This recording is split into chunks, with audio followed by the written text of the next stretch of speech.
G.I. 윌리엄슨 제3과 오늘 하도록 하겠습니다. 제3문 제가 읽고 여러분이 답을 하도록 하죠. 성경이 근본적으로 가장 중요하게 가르치는 것이 무엇입니까?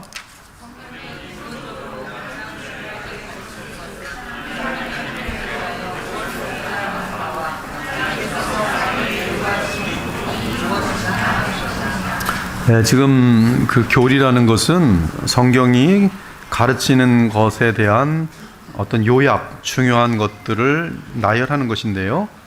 이 교리는 놀랍게도 우리가 무엇을 해야 하는지에 대한 본분이 담겨 있기 때문에 이 교리는 삶과 또 성품을 다 포함합니다. 근데 많은 분들이 그 교리 그러면은 어떤 학문적이고 어떤 머릿속에 있는 어떤 라직만 있는 줄 알고 교리와 삶은 틀리다. 교리를 많이 알면 뭐 은혜가 떨어진다. 이렇게 잘못된 그 교리를 알지 못하는 입장에서 말을 하지만 교리의 상당 부분이 어떻게 해야지 우리가 그리스도를 닮고 어떻게 해야지 결국 이 복음에 대한 내용들을 함축하고 있는 것이 교리이기 때문에 교리는 삶과 성품과 무관하다는 말 자체는 대단히 틀린 말입니다. 여기 답을 한 것처럼 소요리 문답에서 답을 한 것처럼 가장 중요하게 가르치는 것은 한 사람이 하나님에 대하여 무엇을 믿어야 하는가와 하나님께서 사람에게 요구하시는 본분이 무엇인가 하는 것입니다.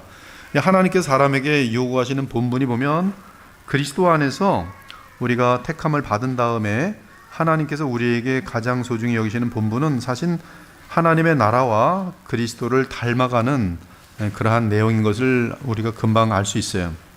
뚜렷한 어떤 신자의 신앙의 목적을 교리는 품고 있기 때문에 이 복음은 교리는 복음을 포함함과 함께 복음의 능력인 그리스도를 믿도록 인도한다고 우리가 고백할 수가 있겠습니다. 그래서 바르게 믿음을 가지면 바르게 복음의 능력으로 예수님을 닮아가는 가장 큰 복을 누릴 수가 있게 되는 것이죠.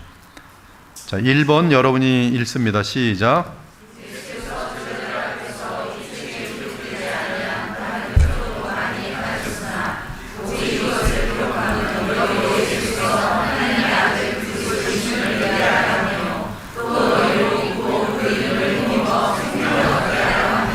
네, 이러한 요한복음 20장 30절 31절은 여러분이 절대로 놓쳐서는 안 된 여러분의 신앙의 파운데이션으로 잡으셔야 되는 것이에요.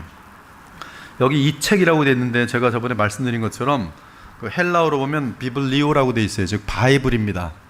그래서 이 책은 사실 그 요한복음만 말하지 않고 결국은 바이블 전체를 오르거닉, 즉 유기체적인 구조 속에서 성경 전체를 나타내게 되는데요. 지금 요한복음의 이 말로 그 성경 전체를 대표하게 되면서 즉 성경에 기록되지 않은 다른 많은 것도 있지만 이 성경 요것만이 기록된 것은 이 성경의 목적이 그러면서 나오게 됩니다. 그 성경에 기록된 목적은 예수께서 하나님의 아들 그리스도이심을 믿게 하려 함이요.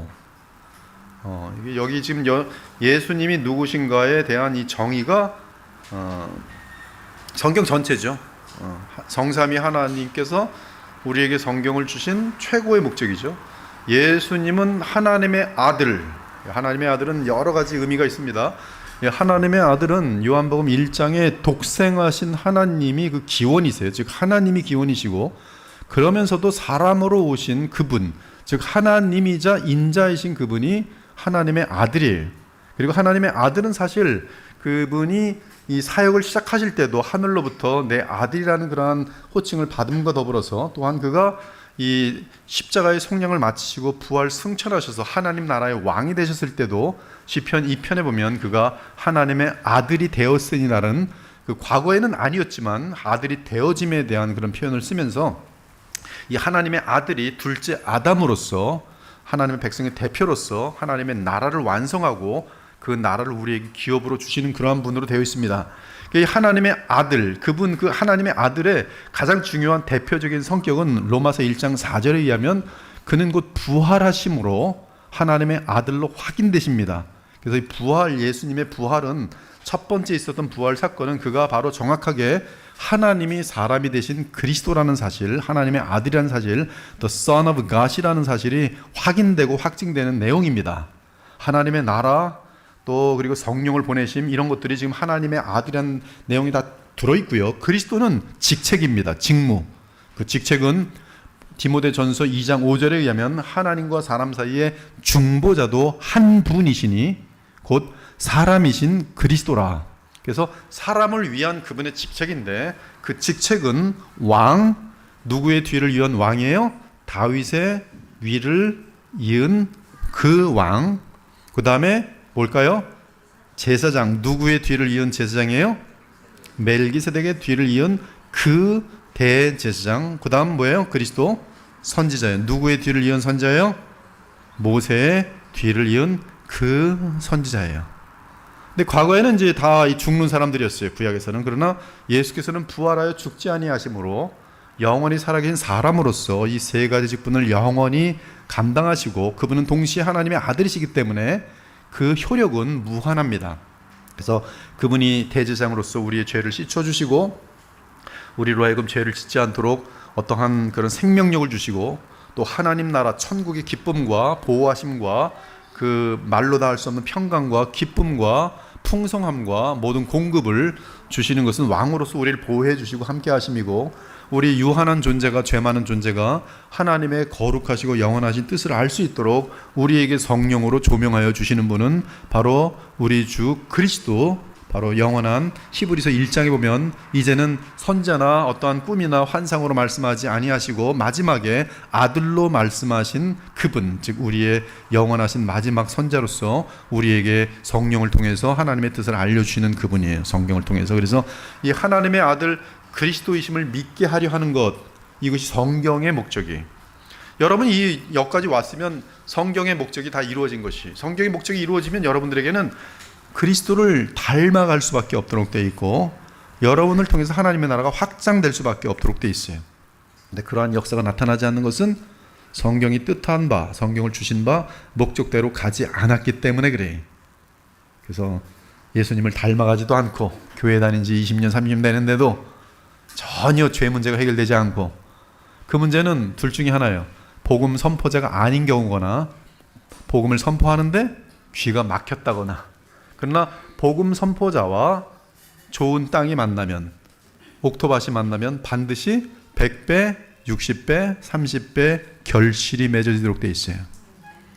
여러분들이 만약에 그리스도의 보혈교회에 있는 주의 양들이 옥토밭이라면 그리고 복음을 전하는 자가 진실한 주의 종이라면 여러분 모두가 100배, 60배, 30배의 결실을 맺도록 되어 있어요. 그것은 양적으로 그리고 뿌리를 내리는 깊이적으로 그래요. 이건 보통 축복이 아니죠. 이러한 앙상블의 만남은 쉽진 않아요. 네, 저희 교회는 제가 여러분들에게 복을 많이 받아서 정말 좋은 양떼들을 너무 많이 만난 것 같아요. 지금만 숫자를 세도록 벌써 대단히 많아요. 여기 적어도 여기 지금 앉아 계신 분들은 뭐 말씀 듣는 게 좋아서 앉아 있지 뭐 다른 게 있습니까? 그렇다면 옥토밭들이거든요. 옥토밭들. 이것을 마음속에 새기고 그 다음부터 성경을 접근하는 거예요. 즉 이것을 기록하면 즉 성경을 기록하면 너희로 예수께서 하나님의 아들 그리스도이심을 믿게 하려 함이요 또 너희로 믿고 그 이름을 힘입어 생명 즉 영생 영원한 생명 그것을 얻게 하려 함이니라. 자, 그 다음 미가서 6장 8절 읽겠습니다. 시작.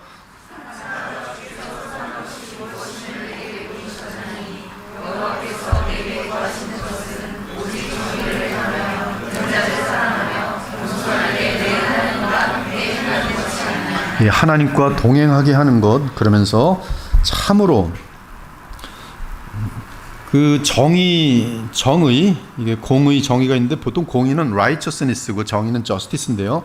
정의는 이 공동체 속에서 어떤 공평성 치우치지 않고 하나님의 어떠한 그들의 어떤 양심이나 어떤 바른 판단 속에서 만족되어지는 그런 것들이거든요. 이 공동체에서 대단한 그 권위가 언제 서냐 하면은 그 저스티스가 시행될 때 공동체의 권위는 섭니다. 그리고 하나님 앞에서 양심의 따뜻함은 공의가 이루어질 때 서요. 공의는 righteousness, 즉 하나님 말씀을 이 주님이 주신 생명을 따라서 성령을 따라 행하면서, 즉 그리스도의 영을 따라 행하면서 말씀이 하나하나 내 삶 가운데 이루어질 때 그것이 righteousness, 즉 의가 되는데요. 이것은 구원받는 의가 아니라 내가 주님으로부터 은혜로 말미암아 받은 일방적인 하나님의 의가 나를 통해서 이제 삶으로 나타나야지는 그런 열매로서의 의로서, 그것은 우리에게 이제 하나님께서는, 예수께서는 우리의 나중에 영원한 영광으로 계산해 주는 그런 것인데요. 이러한 것들이 신자들에게 나타나고 있는 거예요. 공의, 정의, 사랑, 거룩함, 그리고 하나님과 동행함. 그렇죠? 인자를 사랑하며 겸손하게 내 하나님과 함께 하는 것이 아니겠느냐. 그리고 성경에서 제일 중요한 것은 마태복음 22장을 한번 보시는데요.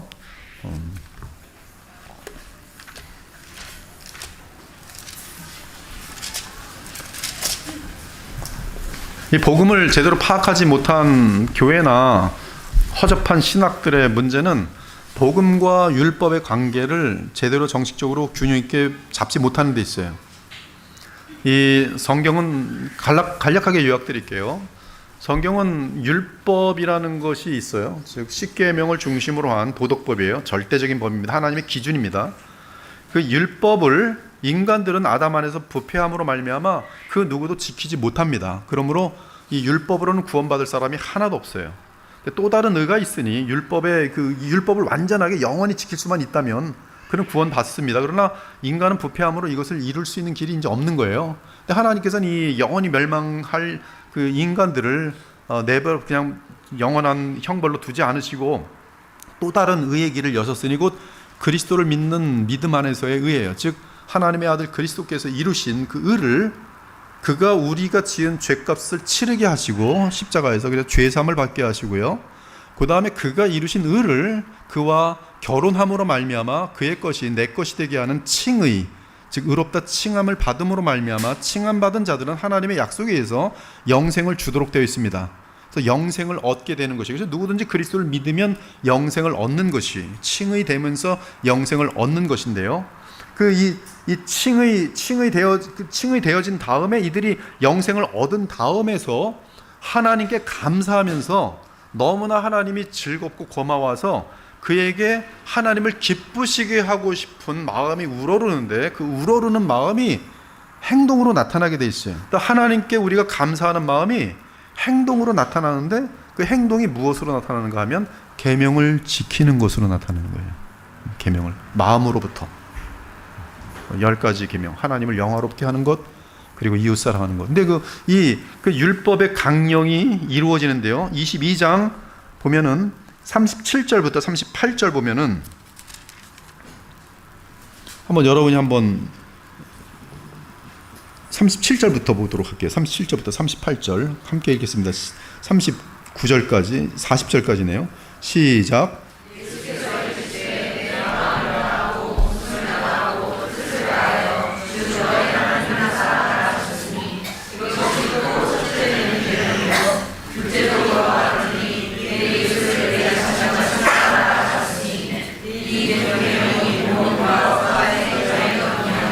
이것이 지금 그 소위 말하는 모든 율법, 모든 계명, 또 심지어 40절의 표현에 의하면 모든 이 구약 성경, 또 심지어 더 나아가서는 성경 전체가 가리키고 있는 목적인데, 그 목적은 뭐냐면 하나님 사랑, 이웃 사랑으로 이루어진다는 것이에요. 이것이 율법의 강령이에요. 율법의 핵심 정신인 것이죠. 그러니까 우리가 거듭나서 구원받으면 계명으로, 즉 율법으로 돌아가는데 그 율법을 통하여 무엇을 이루게 돼 있냐면 율법을 몽둥이로 만들어서 뒤통수를 때리는 욥의 친구들과 같은 그런 용도로 율법을 쓰는 게 아니고, 율법을 통해서 사랑을 표현하고 하나님을 향한 사랑, 감사, 이웃을 향한 하나님으로부터 받은 사랑을 그들에게도 나도 표현하는 방법이 율법이에요. 율법을 지키는 거예요. 서로 사랑하는 거예요. 그것이 이 모든 우리의 이 구원의 목적이 정확하게 잡히는 것을 볼 수가 있어요. 성경을 통하여 배울 수 없는 많은 것들도 있다. 예를 들면 성경은 인류의 완벽한 역사 기록을 제공하지는 않는다. 그것이 성경이 주어진 목적이 아니기 때문이다. 우리는 역사의 많은 부분에 대하여 다른 자료를 참조해야 할 것이다. 또한 성경이 여러 과학에서 요구하는 기술 정보를 제공하는 것도 아니다. 성경에 화학 공식이 있는 것도 아니고 의료 무슨 수술 방법이 기록되어 있는 것도 아니고요. 전자공학의 이론이 거기 담겨 있는 것도 아니에요. 사실 성경은 예수 그리스도에 관하여 우리가 알고 싶어하는 정보마저도 다 제공하는 것은 아니다. 우린 예수님의 소년 시절 교육 또는 가정생활에 관하여 별로 아는 바가 없다. 우리는 그가 신체적으로 정확히 어떠한 모습이었는지 전혀 알 수 없다. 그가 흑인이었는지 백인이었는지 우린 몰라요. 하나님께서, 예수님께서 일부러 남겨놓지 않으셨어요. 누구 하나 예수님의 초상화를 그린 적이 없고요. 누구 하나 예수님의 그 당시 사진 기술도 없었겠지만 예수님의 모습이 어떠한지 남겨놓은 것이 없습니다. 그 자체로. 그러므로 이 영국이나 미국에서 예수님을 서양 사람으로 그린 것은 그것은 잘못하는 거예요. 그렇게 하시면 안 돼요. 그렇죠? 그 예수님의 모습은 우리는 몰라요. 그냥 어떤 상징적으로 어떤 다르게 사람이시니까, 참 사람이니까 어떤 상징적인 표현으로 이렇게 하는 것은 괜찮아요. 우리에게 눈에 보이게 예수님을 보는 방법이 있습니다. 눈으로 하나님께서는 예수님을 보도록 허락하셨어요. 그것이 뭡니까? 성만찬이. 성만찬은 눈에 보이는 예수님을 허락하신 거예요. 여러분이 성만찬을 보면은 예수님의 모든 것을 거기서 봐도 돼요. 성만찬에서. 이것은 주님께서 허락하신 거룩한 제정이기 때문에 리추얼. 그래서 성만찬은 마음껏 봐도 돼요. 성만찬에서 나 우상 숭배하네 그러면 큰일 납니다. 성만찬은 주님께서 행하신 거고 우리는 성만찬에서 예수님의 살과 피를 다 보면서 이것을 보면서 눈에 보이지 않은 예수님을 만나고 성령 안에서 믿음으로 허락된 것이죠. 믿음이 연약한 자들도 그래서 성만찬 같을 때 이 성만찬에 대한 설명이 자세히 되어지면 이것을 먹고 마시면서 믿음을 갖는 경우들이 대단히 많아요. 아무튼 예수님에 대해서 신체적으로 정확히 어떠한 모습이었는지 전혀 알 수 없다. 이제 참 옆으로 많이들 나가는데 이제 서양 사람들이 예수님을 서양 사람으로 그랬더니 아프리카 사람들은 예수님을 어떻게 그릴까요? 그렇게 그리는 거예요. 아시아는 어떻게 그릴까요? 아시안 사람은 그리는 거예요. 그러면 안 되잖아요. 그러니까 거기에 대한 성경에 걸리지 않는 그러한 방법으로 예수님을 표현하는 방법이 이제 나와야겠죠. 기도 많이 하면서. 따라서 상황에 따라 우리는 성경에서 가르치지 않는 다른 예증들을 참조할 수 있다. 왜냐하면 우리는 성경이 모든 정보를 제공한다고 생각하지 않기 때문이다. 성경에 주어진 주된 이유는 우리에게 사람이 하나님에 대하여 무엇을 믿어야 하는 것과 하나님께서 사람에게 요구하시는 본분이 무엇인지를 가르치기 위한 것이다. 모든 참된 지식의 근본 요소. 하지만 성경은 이 세상의 모든 것에 관련할 수밖에 없는 진리들을 선포하고 있음을 기억해야 한다. 성경의 진리는 무섭습니다. 관련되지 않는 것이 없어요. 이건 유기체적인 구조를 갖고 있어서 여러분이 10계명이 10계명이지만 그 중에 하나만 깨트리면요 놀랍게도 다 깨지게 돼 있습니다. 간음을 짓는 사람은요 거짓말을 밥 먹듯이 하도록 돼 있어요. 그래서 9계명이 같이 깨지고요. 그리고 하나님을 영화롭게 하지 않는 하나님과의 계명은 다 깨지게 돼 있습니다. 그러면서 10가지 계명이 다 깨지게 돼 있어요. 어느샌가 이 죄악 가운데에서 미움과 시기가 발생하게 돼 있고요. 7계명으로 인해서 이제 살인하지 말라 그런 계명까지도 다 연결되게 돼 있는 거예요. 그래서 항상 하나의 죄가 깨진 곳에 살인죄도 많은 것이고 도둑질도 많은 것이고 또 비싸게 살아야 되니까 바람 나고서는 어제 돈이 많이 들어가니까 어디 도둑질도 해야 되는 거고요. 막 복잡해지는 거예요. 이 성경의 계명은 하나가 깨지면 다 깨지게 돼 있어요. 다 관련됩니다. 모든 이 말씀은 우리의 삶에 관련되지 않는 곳이 없어요. 부부 생활 거짓말하지 않아야지 진실한 사랑으로 오래 갈 수가 있어요. 그렇죠? 관련되는 거죠. 말씀. 사실 성경 없이는 우리는 이 세상의 어떤 것도 바르게 이해할 수 없다. 이에 대해 다음과 같이 설명하자. 계시가 있는 자와 없는 자. 그림 2는 계시가 있는 자야. 그림 1은 계시가 없는 자예요. 사람이 흑암과 사망의 그늘에 앉으며 하나님의 말씀을 거역하며 내게 있는 빛이 어두우면 그 어둠이 얼마나 더하겠느냐. 계시가 없으면 뭐든지 깜깜해요. 인생을 살아가는데 본능으로만 살아갑니다. 어디로부터 와서 어디로 가는지 알 수가 없어요. 반면에 계시를 받으면 주의 말씀은 내 발의 등이요 내 길의 빛이니이다. 주의 빛 안에서 우리가 빛을 보리이다.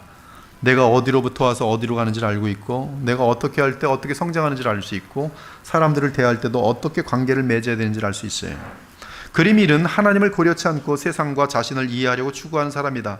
이 그림 속의 철수는 세계는 진화를 거쳐 현재 상태에 이르렀다고 믿는 현대의 어떤 과학자로 볼 수 있다. 곧 자연의 신비에 대한 연구와 탐사를 시작하는 데 있어서 하나님을 완전히 배제한다. 마찬가지로 역사가 지리학자 혹은 다른 학문을 연구하는 자들에게도 동일한 경우일 수 있다. 그러나 성경은 이 우주의 모든 것은 하나님에 의해 창조되었다고 확실하게 가르친다.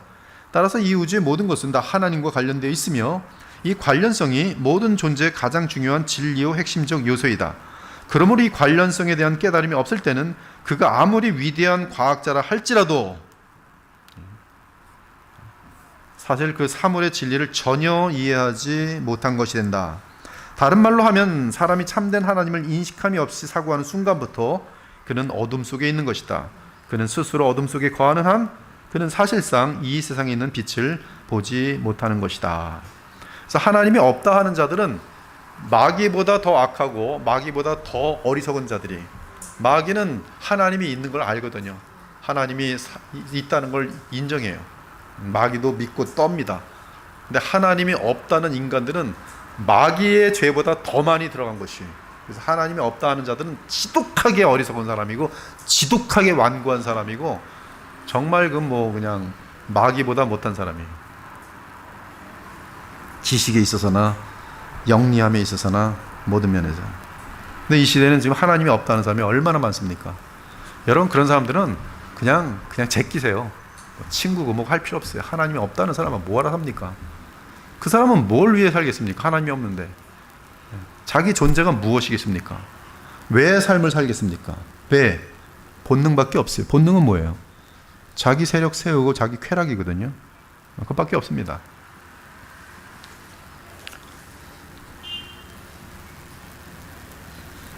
다른 말로 하면 사람이 참된 하나님을 인식함이 없이 사고하는 순간부터 그는 어둠 속에 있는 것이다. 그가 어둠 속에 있는 한 세상에는 빛을 보지 못한 것이다.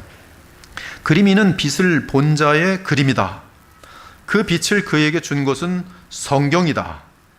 물론 성령께서 그 사람의 마음을 거듭나게 하심으로 하나님 말씀을 받고 믿게 하신 것이다.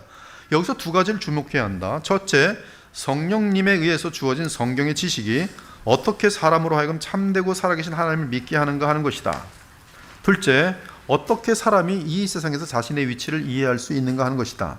이 사람이 과학자라면 그는 하나님의 경이로운 창조의 세계를 더욱 탐구하기 위하여 연구하게 될 것이다.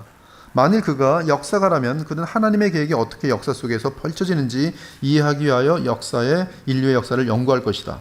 다른 모든 영역들도 마찬가지다. 오직 믿음으로만 하나님에 관하여 바른 지식을 소유할 때 우리는 바르게 걸을 수 있다. 하나님의 말씀을 믿을 때 그리스도께로 인도함을 받게 되어 있고요. 주 예수 그리스도를 믿고 의지하게 됩니다. 다 같이 요한복음 5장을 한번 보는데요. 요한복음 5장 보면은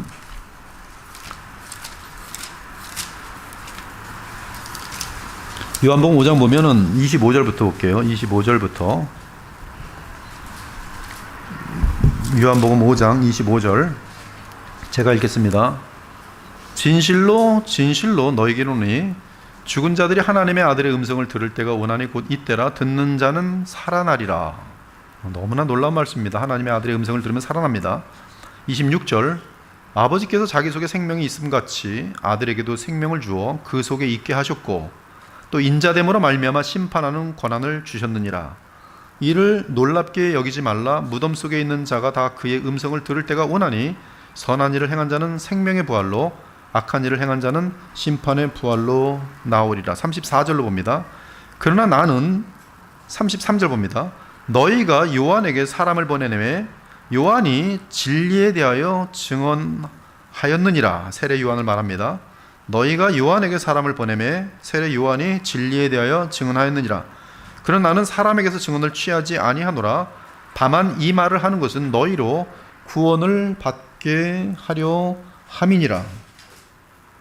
36절 내게는 요한의 증거보다 더 큰 증거가 있으니 아버지께서 내게 주사 이루게 하시는 역사 곧 내가 하는 그 역사가 아버지께서 나를 보내신 것을 나를 위하여 증언하신 것이요. 지금 예수님께서 행하신 초자연적인 일들, 인간이 할 수 없는 창조의 기적들과 생명의 기적들, 그것은 하나님께서 이 예수님이 바로 하나님의 아들이며 그리스도인 사실을 증언하시는 역사라고 지금 알려주고 있어요. 다음 39절에 보니까 너희가 성경에서 영생을 얻는 줄 생각하고 성경을 연구하거니와 이 성경이 누구에 대하여 증언합니까? 곧 내게 대하여 증언하는 것이니라. 그분에 대하여 증거할 때 그분에게 가면 무엇을 얻습니까? 영생을 얻는 것이. 46절, 모세는 모세의 오경을 대표하고 구약의 선자를 대표합니다. 즉 구약 전체를 대표할 수 있어요. 모세를 믿었더라면 누구를 믿도록 돼 있어요? 예수 그리스도를 믿었으리니 이는 그가 내게 대하여 기록하였음이라. 놀라운 말들이에요. 그러므로 성경의 하나님의 아들 예수님의 말씀에 의하면 성경을 통해서, 특히 구약을 통해서도 예수님께 오지 못하면 그는 성경을 헛되게 읽는 것이 영생까지 이르지 못합니다. 죄로부터의 해방, 거기까지 이르지 못합니다. 죄사함까지 이르지 못해요. 그냥 필로소피, 그냥 머릿속의 작동일 뿐이고, 또 철학, 또 어떤 학문, 뭐 그냥 거기서 멈추는 것이. 여러분, 우리 이 진리는 학문을 포함하고 어떤 철학이라는 것은 논리거든요. 논리라는 것을 포함하지만 여기에는 반드시 그것보다 훨씬 더 깊은 생명의 역사, 성령의 역사, 그리고 이것을 순종함으로 자기만 아는 어떠한 기막힌 하나님과의 인격적인 교통이 있어요. 즉 말씀을 주님께서 원하신 대로 실천해 보았더니 자기만 아는, 자기 특이한 상황 속에서 자기만 아는 경험들을 체험하는데, 이 경험은 바로 곧 예수 그리스도와의 추억이에요. 추억. 여러분 누구랑 교제하면 추억이 있잖아요. 추억. 근데 예수님과의 추억이 만들어지면 예수님이 누군지를 정확하게 아는 거예요. 그것이 바로 예수님을 안다는 뜻입니다. 예수님에 대하여 아는 것이 아니라 예수님을 아는 것은 그분과의 추억이 있는 거예요. 저도 예수님과의 추억이 있어요. 지금도 추억을 만들고 있고. 그러니까 예수님을 믿는 것이죠. 그것이 성경의 목적이에요. 거기에 영생이 있어요. 거기에 해방이 있어요. 아무튼 우리는 이 오직 믿음으로만, 여기 믿음의 대상은 하나님의 말씀, 하나님을 믿는 믿음에서, 하나님 말씀에 대한 믿음에서, 아브라함도 그렇게 이어집니다. 아브라함도 하나님을 믿는 믿음에서 그 하나님의 말씀이 나중에 누구를 가르치냐면 그리스도를 가르쳐요. 그래서 아브라함도 결국 그리스도를 믿게 되고 그리스도를 보게 됩니다. 그렇게 돼 있어요. 요한복음 14장을 보면은요, 요한복음 14장을 보면 여러분의 마음 속에 이 말씀이 새겨지기를 바라는데요. 요한복음 14장 1절 크게 함께 읽죠. 14장 1절 시작.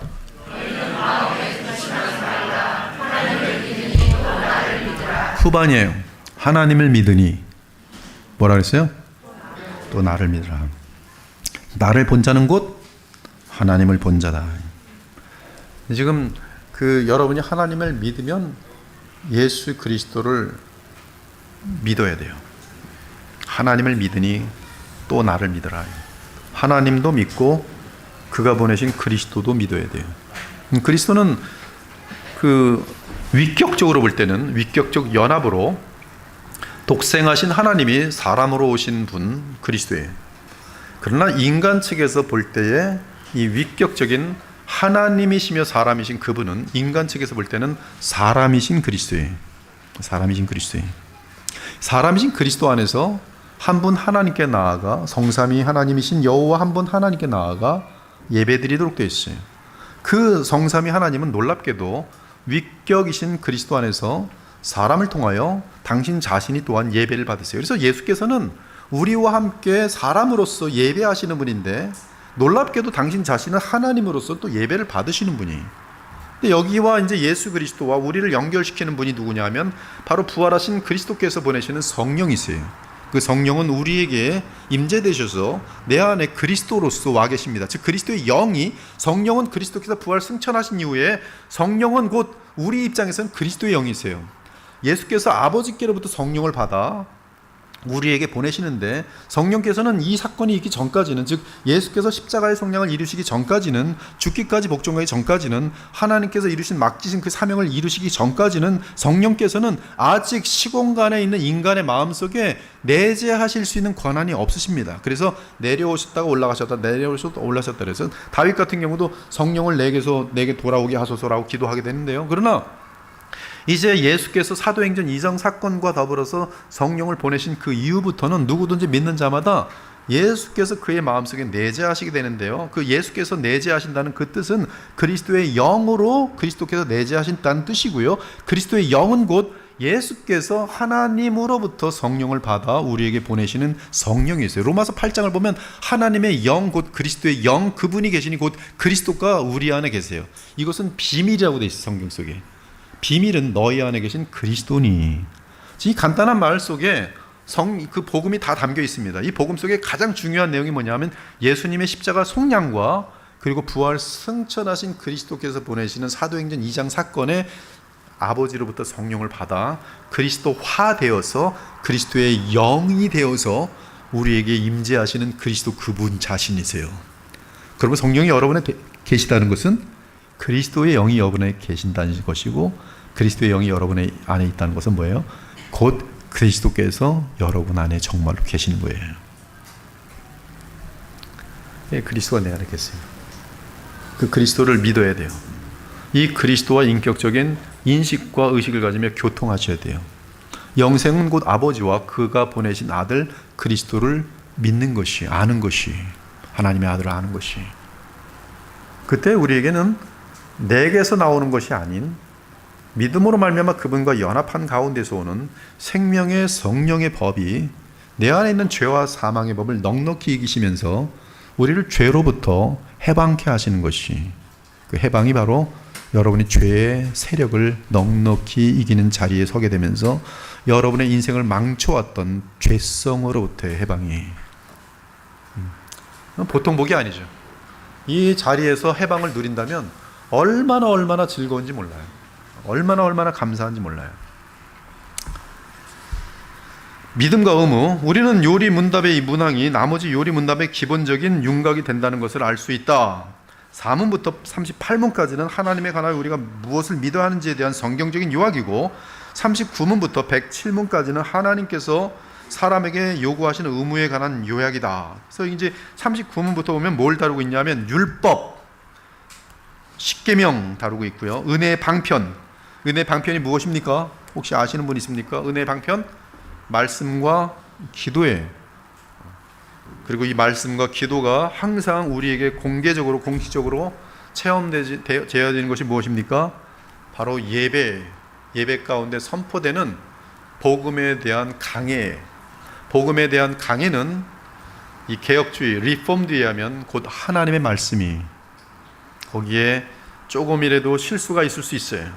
그러나 중심에 흐르는 내용이 예수 그리스도의 십자가 속량과 그분의 부활로 말미암으면서 예수 그리스도를 영화롭게 하고 우리를 믿음으로 그분과 연합시키면서 하나님의 영광을 나타내도록 하는 그러한 목적을 갖고 있다면, 그 저희가 순수하다면 그것은 곧 하나님의 말씀으로 성경은 이야기하고 있어요. 이 은혜의 방편, 기도, 하나님께서 사람에게 요구하시는 의무에 관한 요약이다. 여기서 우리는 몇 가지를 알아야 한다. 첫째로 요리 문답은 우리가 무엇을 믿어야 하는가에 대하여 가장 크게 강조하고 있음을 주목해야 한다. 이것은 매우 중요하다. 오늘 흔히 무엇을 믿던 그것은 중요하지 않다고 한다. 어떤 사람들은 각 사람은 자신이 원하는 바를 무엇이든지 믿을 수 있는 권한이 있다고 한다. 다른 이들은 그 사람이 다른 사람들에게 신실하고 예의가 바르며 착하다면 그가 믿는 것은 무엇이든지 간에 받아들일 만하다고 한다. 이게 상대주의죠. 렐러티비즘. 상대주의는 어떤 절대적인 그런 진리가 없다는 것이, 네가 주장하면 네가 주장한 것이 너한테는 진리예요. 그러니까 너는 너대로 뭐 불교를 믿으면 불교를 믿고, 너는 너대로 기독교를 믿으면 기독교 믿고, 대신에 우리는 싸우지 말자예요. 이게 상대주의. 그래서 상대주의자는 결혼도 합니다. 신앙이 틀려도 상관없어요. 너는 너대로. 근데 이건 동일한 원칙으로 자녀교육도 너는 너대로 해, 나는 나대로 해. 놀러 가는 것도 오늘 당신은 당신대로 해, 나는 이대로 할게. 함께 하지가 못하는 그런 상대주의. 이 상대주의가 지금 이제 더 많이 발전돼서 지금은 이제 아까 말한 것처럼 실용주의가 됐어요. 실용주의. 실용주의는 앞으로 되게 무섭습니다. 정말 이기적인 사회. 자녀들이 부모님들에게 평생 신세를 지면서 크면서도 불구하고 부모님들 것을 악착같이 다 빼앗아서 거지로 만들어가는 것, 그런 시대가 실용주의. 그래서 지금 보면 어르신들을 보면은 자녀들 옛날 같아서는 믿고 줬거든요. 믿고 주면 자녀들이 자기들을 봉양했었거든요. 근데 지금 다 알아요. 믿고 주면 그냥 그때부터 거지예요. 실용주의 시대. 실용주의 시대. 그러니까 나이 드신 분들도 줄 수 있는 것이 있어도 안 주는 거예요. 내가 죽은 다음에 나 가져가든지 말든지. 실용주의가 가득 차 있어요. 뭐 결혼도 그래요. 이 사람이 돈 있어 보이면 결혼하고, 돈 떨어졌어요. 이혼하고, 이혼한 다음에 다시 돈 있어 보이는 사람은 결혼하고. 실용주의죠. 다른 거 없어. 돈이에요. 돈만 있으면 못생긴 여자도 이뻐지는 거고, 키가 작아도 뭐 뼈를 늘려가지고 또 높아지면 키도 커지는 거고, 돈이면 다 돼요. 돈이면 다 돼. 돈과 하나님의 맘먹는 시대는 그건 예수님 때부터 시작됐어요. 예수님과 맘몬을, 하나님과 맘몬을 겸하여 섬길 수 없다. 둘 중에 하나예요. 인간들은 둘 다 같이 섬기려고 그래요. 심지어 과거에 어떤 목사는 솔직히 말해서 나는 하나님도 좋고 돈도 엄청나게 좋다 그래요. 하나님 믿으니까 돈 많이 주십시오. 나는 하나님께 돈 달라고 날마다 외친다 그래요. 정직하지요. 아주 멋있게 정직하게 얘기했어요. 그러나 저 같은 사람이 볼 때는 잘 논다. 엉터리 믿음을 네 맘대로 갖는구나. 성경과 벗어나서 네 멋대로 갖는구나. 자기의 탐욕을 주님의 이름을 불러서 채우는 것밖에 안 되는 것이죠. 지금 그 사람이 다른 사람들에게 신실하고 예의가 바르며 착하다면 그가 믿는 것은 무엇이든지 간에 받아들인다고 말한다. 사실 알렉산더 포프조차도 이렇게 읽었다. 믿음의 내용들 때문에 정신없는 고집쟁이들은 서로 싸운다. 지금 이런 상대주의 속에서는 여러분들 이제 우리 그리스도의 보혈교회 다니는 이런 교우들이 밖에 나가서 예수님만 믿으셔야 구원받습니다. 그러면 저 그 고집쟁이들 쌈꾼들 또 왔네 그러면서 쟤네들은 인격도 말이야 아주 그냥 지들만 옳다 그러고 이렇게 이제 되는 것이죠. 우리는 그들에게 뭐 해요? 영혼이 불쌍해서 좀 예수님 믿으라고 이렇게 다가가면은 정말 다른 거 이유 없잖아요. 뭐 그들에게 가서 뭐 돈을 달랍니까? 그들에게 가서 뭐 칭찬 달라고. 당신 영혼이 지금 지옥에 떨어지는 거 봐서 그냥 가서 이렇게 어떻게 좀 다른 교회로 좀 오게 해서 하려고 하면 그냥 뭐 손사람 피면서 왜 막 싫어하죠. 그리고 막 욕하죠. 물론 믿고 싶지 않은 것을 믿으라고 강요당해서는 안 된다. 그러나 사람이 무엇을 믿든 그것은 상관없다고 말하는 것은 틀리다. 왜냐하면 지나쳐 그리스도 교훈에 거하지 아니한 자는 다 하나님을 모시지 못하기 때문이. 바른 신학, 바른 이 말씀에 따른 바른 교리를 갖지 않고서는 하나님을 바르게 모실 수가 없어요. 예수께서는 우물가의 여인에게 말씀하셨어요. 너희는 알지 못하는 것을 예배하고. 얼마나 어리석습니까? 알지 못하는 것을 예배하고 우리는 아는 것을 예배하노니 예배하는 자가 영과 진리로 예배할지니라. 사람이 잘못된 믿음을 가진 상태에서는 결코 바른 삶을 살 수 없어요. 바른 믿음은 우리가 성경에서 확인했습니다. 예수 그리스도와 연합되는 믿음이에요. 예수 그리스도를 의지하고 그분과 인격적으로 연결되어서 그분과 교제하는 믿음이에요. 그 믿음이 없이는 결단코 우리는 예수님의 형상을 닮아갈 수 없어요. 부부들이 서로 사랑하면 엄청나게 닮습니다. 말투도 닮고요. 생각도 똑같아져요. 그러면 행복한 가정이에요. 사랑하지 않은 사람들은 안 닮아요. 결혼할 때도 안 닮았는데 40년 지나도 안 닮아요. 무슨 뜻이에요? 사랑하지 않는 거예요.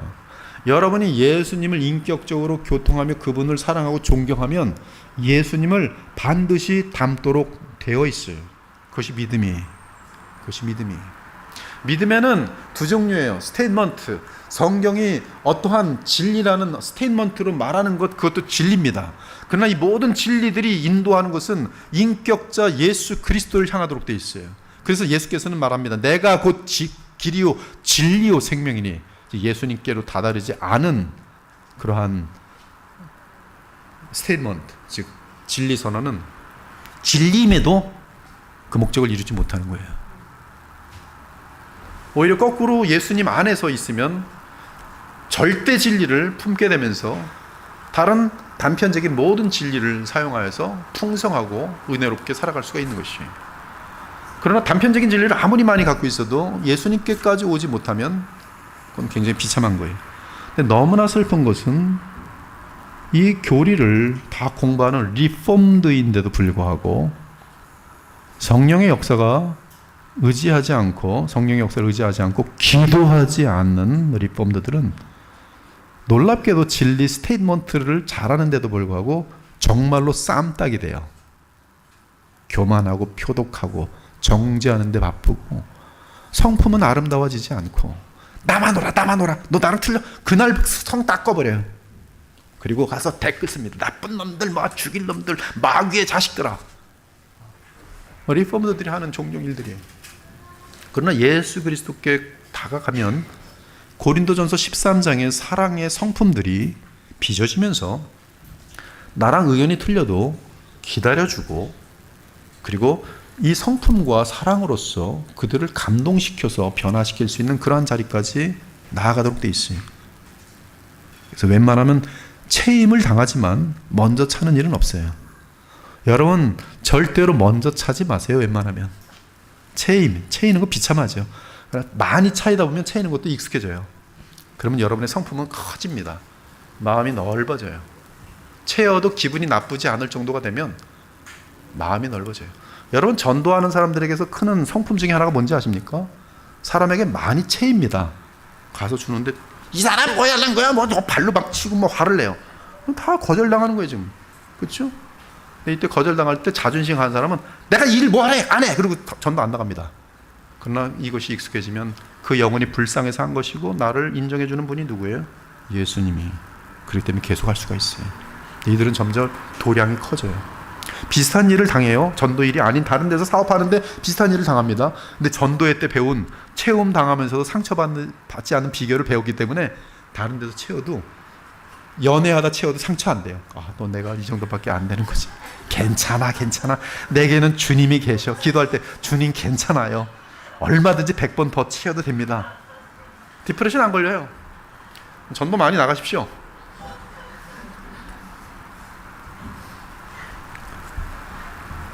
이 바른 믿음이 이렇게 중요한 것이죠. 바른 믿음, 예수 그리스도와 연합되는 믿음까지 가야 됩니다. 좋은 나무가 나쁜 열매를 맺을 수 없고 못된 나무가 아름다운 열매를 맺을 수 없느니라. 바로 이러한 이유로 인하여 요리문답은 사람이 하나님에 관하여 무엇을 믿어야 하는지를 앞부분에 둔 것이다. 둘째로 우리가 주목해야 하는 것은 사람이 바른 믿음을 갖게 되면 그가 진실로 하나님께서 그에게 명하신 바를 믿는다면 그는 반드시 하나님께서 명하신 말씀을 순종한다는 점이다. 진실성이죠. 믿음의 진실성. 다른 말로 하면 바른 행위가 없는 그러한 참 믿음은 있을 수 없다. 내 형제들아 만일 사람이 믿음이 있노라고 행함이 없으면 무슨 유익이 있으리요? 그 믿음이 능히 자기를 구원하겠느냐? 행함이 없는 믿음은 그 자체가 죽은 것이라. 아마 요리문답이 사람이 하나님에 관하여 무엇을 믿을 것과 하나님이 사람에게 요구하시는 본분을 똑같이 다 강조하지 않는다면 우리는 그리스도인의 삶의 정상적인 모습이 무엇인지 제대로 붙잡지 못할 것이다. 죽은 정통이란 것이 있어요. 교회들이요 죽은 정통에 빠지면 안 돼요. 유대인들은 죽은 정통에 빠져서 예수님을 알아보지 못했어요. 죽은 정통에 빠져서 자기네의 정통 지키느라고 부모님들을 공양하지 못했습니다. 제5계명을 깨뜨렸어요. 근데 교회도 마찬가지예요. 말씀으로 깊어지지 않고 무슨 뭐 여러 가지 무슨 이벤트 중심으로 가고 자꾸 내규 같은 거 거기 신경 쓰고 투표하고 그러다 보면 전통이 그 교회를 이끌어요. 전통이. 여기에 속한 사람들은 성경에 관한 참된 교리를 고백한다. 그래서 교리에 대하여 변화도 할 줄 알고 따지기도 한다. 그러나 그들의 삶은 하나님이 원하는 삶을 살지 않는다. 가슴 아프죠? 여러분 다 동의하죠? 이렇게 되면 안 되는데 네, 여러분의 삶을 돌아보세요. 나는 정말 하나님이 원하는 삶을 사는가? 그리고 진단하세요. 나는 하나님이 원하는 삶을 살고 싶은데 왜 안 될까? 답은 뭡니까? 아직 이 복음, 그리스도와의 연합에서의 오시는 그러한 복음의 능력 같은 것들, 생명의 성령의 법 같은 것들을 누리지 못하고 있는 것이. 우리는 이러한 모습이 얼마나 모순인지를 보게 된다. 즉 죽은 정통인 것이다. 요리문답은 믿음을 선두에 둘 뿐만 아니라 또한 참된 순종이 없는 믿음은 그 영혼을 구원할 수 있는 참 믿음이 될 수 없음을 가르친다. 율법을 나중에 다룬 이유 한 가지 중요한 내용을 언급할 필요가 있다. 성경은 율법이 우리를 그리스도에게로 인도하는 몽학 선생이 되어 우리로 하여금 믿음으로 말미암아 의롭게 되는 길을 알려준다고 가르친다. 율법의 기능은 몽학 선생입니다. 누구에로 인도하는? 그리스도께로 인도하는. 거기다 표를 막 치세요. 그런데 한 가지 더 생각해야 돼요. 그러면 율법을 읽는 사람들은 반드시 몽학 선생인 예수님께로 가는가?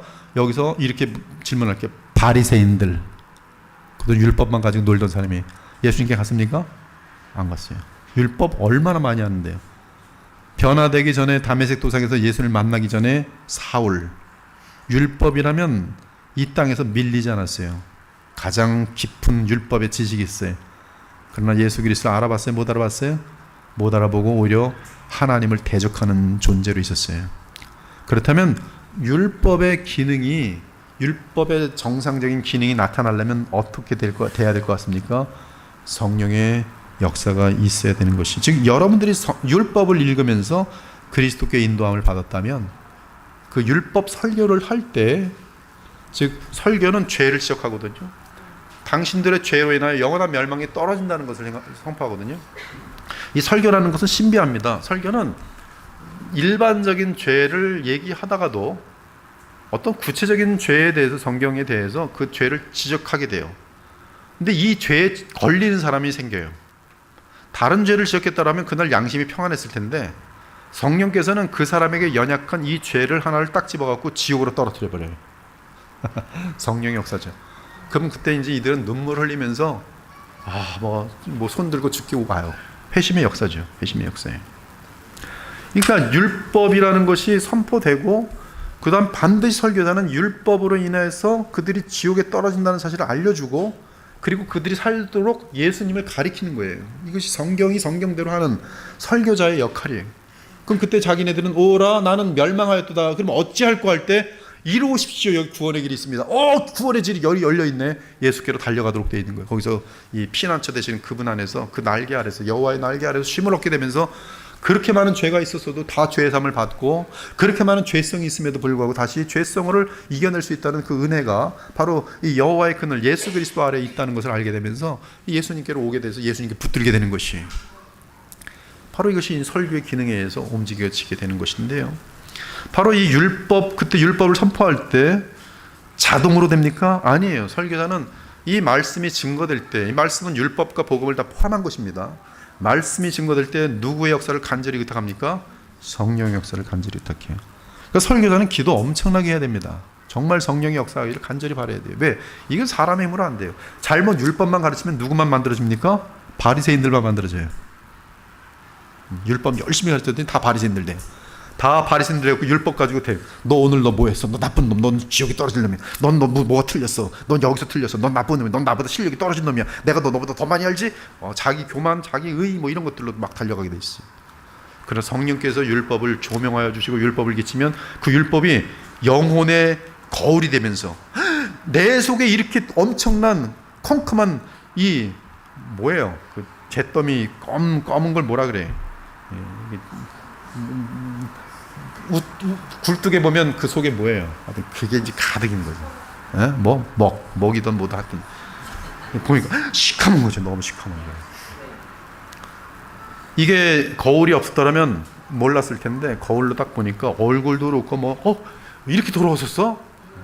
깜깜한 밤에서 봤을 땐 난 되게 깨끗한 줄 알았는데, 대낮에 나와서 거울 딱 보더니 이야, 어떻게 이렇게 먹도 많은 건지 어떻게 닦으러 가야죠. 깨끗한 물이 필요하죠. 이 기능을 하는 것이 바로 말씀과 함께 역사하시는 성령이에요. 즉 율법으로는 죄를 깨달음인데, 이것은 자동으로 되는 것이 아니라 성령께서 우리의 눈과 마음에 역사하실 때 이 율법은 우리에게 죄를 깨닫게 하시고, 동시에 성령은 설교자의 설교와 더불어서 예수 그리스도를 가리킵니다. 그것이 바로 복음이에요. 그러므로 누구든지 율법과 복음 안에서, 하나님의 말씀 가운데서 하나님 말씀을 정상적으로 보면 항상 율법 안에서 자신의 죄를 지적받고 주님께로 가고, 또한 주님 안에서 그 은혜가 너무나 감사하여 주님을 기쁘시게 하고 싶은데 어떻게 하는가? 제3의 용도로서의 율법으로 다시 돌아와 사랑과 기쁨으로, 즉 이제는 정죄함이 아니라 율법과 선자의 강령인 하나님 사랑, 이웃 사랑을 방향으로 향해서 사랑할 수 없었던 사람이 하나님을 감사하며 사랑하게 되고, 사랑할 수 없었던 사람이 나를 죄인 되었을 때, 연약하였을 때, 원수 되었을 때도 사랑했던 그리스도의 사랑을 본받아 내게 원수된 사람, 내게 연약한 사람, 내게 실수하는 사람, 아직도 아무것도 모르는 사람들 향해서 계속적으로 나는 사랑할 수 있게 되는 것이, 이것이 바로 이제 그리스도의 사랑을 본받아서 사랑을 나누게 되는 율법의 기능이 적극적으로 복음 안에 있는 자들 향해서 나타나는 가이드라인인 거예요. 그러므로 율법의 1.1획도 떨어져요? 안 떨어져요? 안 떨어져요.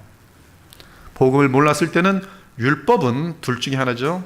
간교한 바리새인들을 만들든지 아니면 죄를 지적하면서 오호라 나는 멸망할 자로다로 깨닫게 하든지, 성령의 역사, 이렇게 돌아온 자들에게 그리스도를 믿게 하시고 연합하게 하셔서 그리스도 안에서 위안과 평강과 하나님의 나라를 누리게 하고, 그리고 이제 성화 sanctification, 그리스도를 닮아가게 하는 구원의 목적을 이루는 데 있어서는 율법은 다시 한번 우리의 마음까지도 이제 마음으로부터 그 말씀을 지키고 싶은 그런 성령의 감동을 받으면서 하나님 사랑, 이웃 사랑으로 그 율법을 표현하게 되도록 되어 있는 것이, 사도 요한은 말하였어요. 하나님을 사랑하는 것은 이것이니 우리가 그의 계명들을 지키는 것이라. 그 뒤로 넘어갑니다. 쭉 맨 끝에 셋째로 밑으로 가는 거예요. 셋째로 다 밑으로 가면 끝납니다. 우리는 그리스도가 우리의 구세주로서 필요하다는 사실을 깨닫도록 율법이 주어졌을 뿐만 아니라 동시에 예수님께서 우리의 구세주가 되신 후에 그리스도를 위하여 어떻게 살아야 하는지를 알게 하려고 율법이 필요함을 고백한다. 아멘입니까? 이것이 하나님의 말씀 전체가 율법이며 하나님 말씀 전체가 복음이에요. 우리는 율법이 모세오경과 선자를 율법이라고 불러요. 토라라는 것은 일단 1차적으로 이 모세오경을 말합니다. 율법이란 단어는 토라예요. 그리고 토라 속에서 신구약이 함께 쓰는 율법의 기능은 사실 10 commandments, 10계명이 그 축을 이루고 있어요. 도덕법은 그래서 이 영원하거든요. 뭐 어떤 그 당시 문화법이나 어떤 그런 것들은 리추얼, 어떤 뭐 소를 잡고 이런 것들은 지금 우리에게는 전혀 의미가 없는 거예요. 이건 대신에 이런 것들은 지금 놀랍게도 율법 속에 있었던 그런 어떤 리추얼, 즉 예식, 의식과 관련된 것들은 예수 그리스도의 실체를 가리키는 그림자 또는 예표의 역할을 합니다. 그럼에도 불구하고 도덕법은 영원 불변한 것이, 그리고 이 모든 율법은 그리스도 안에서 다 성취되고 또 우리를 통하여서도 또한 성취되어 나가도록 그렇게 돼 있어요. 이 성취되어 가는 것이, 생명은 그리스도께로부터 왔지만 그 생명과 나의 자유의지가 연합하면서 지켜나가는 그 것은 이 말씀을 지켜나감으로 righteousness, 즉 의로운 삶, 의로운 성품으로 변화되는 것이. 그래서 여러분 말씀을 항상 다, 신구약 전체, 이 신구약 전체는 하나의 작품이에요. 하나님의 작품이, 성경 전체는 하나님의 작품이에요. 이것은 하나의 원북으로 돼 있어요. 나중에 이제 디모데후서 내용들을 쭉 보시면서 같이 다뤄보겠지만은 하나의 작품이에요. 그래서 완성됐어요. 하나님의 작품이 완성돼 있어요. 이거를 목에 메고 다니시라니까요. 오늘 또 목 메러 가셨나? 목에 메고 놓지 마세요. 힘들어도 놓지 마세요. 오늘 내가 죄에 쓰러지고 마귀에게 졌어도 이것만은 놓지 마세요. 그래, 나는 죄인이지, 용서해 주세요. 그리고 성경을 보면 안 읽힐 거예요. 근데 보라니까요. 계속 이 성경은 inspired, 영감된 책이기 때문에 내가 지쳐있고 내가 기도가 부족해도요, 이렇게 읽다 보면요 와닿는 데가 있어요. 듣기 힘들면, 고난당하면 욥기를 읽으세요. 욥기를 이해를 못하겠지만 이제 설교를 다 듣고 나면 욥기가 이제 이해될 거예요. 그럼 욥기를 보면 야, 욥의 마음하고 내 마음이 어찌 이렇게. 제일 좋은 방법은 또 시편을 보세요. 우리 뭐 오병재 목사님 계속 시편 강론하니까 잘 배우셔서 시편 자꾸 보세요. 그러면 거기서 또 살아나면 또 이제 다른 성경들 쭉 읽는데 다 와닿게 돼 있어요. 그러면 또 다시 말씀으로 돌아와서 열심히 달려가면 되는 것이, 하나님을 사랑하는 것은 이것이니 우리가 그의 계명들을 지키는 것이라. 결론적으로 요리문답은 교리만 있는 기독교와 생활만 있는 기독교를 확고하게 거부한다. 참된 기독교는 반드시 믿음과 생활, 이 두 가지가 꼭 있어야 한다. 이 둘은 언제나 함께 있어야 한다. 여기 생활은 성품까지 포함합니다. 즉 믿음과 성품, 이 두 가지는 꼭 있어야 돼요. 마치 좋은 나무에 좋은 열매가 항상 함께하는 것처럼 믿음과 생활 또는 믿음과 성품은 언제나 항상 병행하는 것이다. 그러므로 여러분들이 정말로 주님을 바르게 알고 예수 그리스도를 인격적으로 믿어가며 그 예수님 안에서 하나님을 만나간다면 여러분의 성품은 하루하루 지나면서 예수 그리스도를 정확하게 닮아가도록 되어 있고요.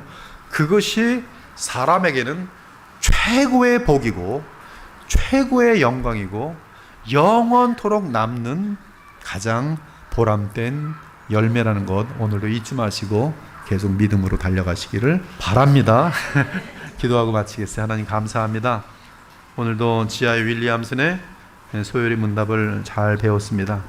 저희들 정교하게 잘 배우고 또 우리의 교만이나 우리의 지성이나 논리로 배우기보다는 성령을 의지함 가운데 우리의 모든 지정의가 다 주님께 굴복한 가운데에서 겸손하게 주의 말씀을 잘 배워서 이 악한 시대 가운데 이 진리의 능력이 얼마나 엄청난지를 정말 이 세상에 보여주며 가족에 보여주며 친구들에게 보여주면서 세상을 변화시키는 데 쓰임받을 수 있는 그러한 귀한 도구들로 인도해 주시기를 간절히 원합니다. 이 교회가 하나님을 이 마지막 시대에 가장 기쁘게 하는 교회 될 수 있도록 주께서 주의 촛대를 이곳에 두시며 주의 풍성한 복음의 말씀이 날마다 차고 넘치도록 주님 가득할 수 있도록 성령으로 역사하여 주시옵소서.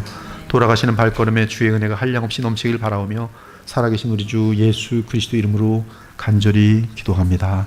아멘.